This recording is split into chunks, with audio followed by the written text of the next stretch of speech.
If this light does not blink, your battery may be too weak to communicate to the vehicle. If this occurs, the battery may need to be replaced.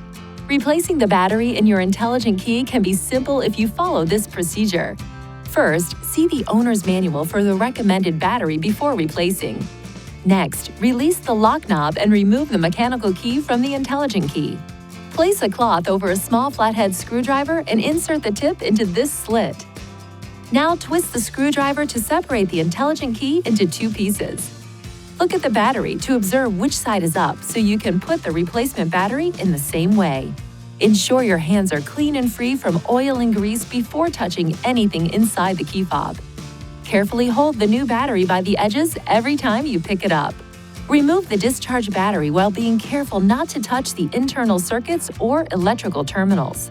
Gently place the new battery into the intelligent key with the negative side oriented in the same direction you noted during removal.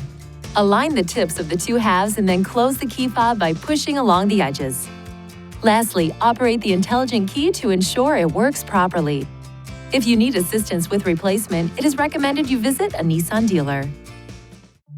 Please see your owner's manual for important safety information, system limitations, and additional operating and feature information.